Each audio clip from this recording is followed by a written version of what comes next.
Bom dia, meninas. Frank e Mimita já falava. Crioula era raça mal. Cata vive, cata deixa outro vive. Ngacho uma mensagem com o Facebook falso.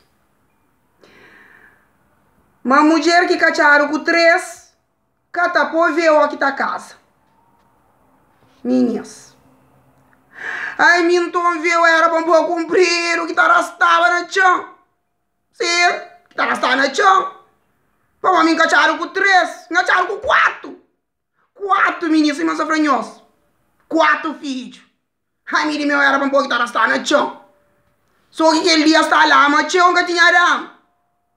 Não, crioula era essa mal. Cata vive, cata deixa outro vive. Mas meninas, solução para nós hoje é a Nath. A mim tem solução para tudo. Em vez de nós abrir Facebook falso, para nós mandar alguém mensagem.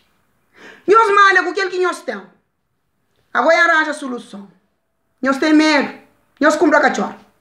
Compra cachorro valente. Não dá explica. Compra cachorro valente. Botar foto. Vou põe na bom perfil. Aham.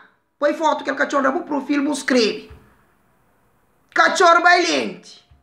Assim eu comando alguém mensagem. Ninguém está criando problema. Para todo alguém tem medo cachorro. Principalmente cachorro valente. A mídia que a solução ali para mim que já. Para mim, meninas. Tudo cachorro que arranja está mudando de casa. Se crê valente.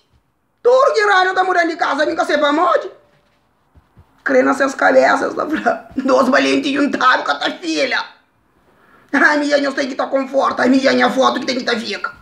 Aham. Não. Nós foi postura. Se nós tem medo, nós compra cachorro. Devagar no mundo.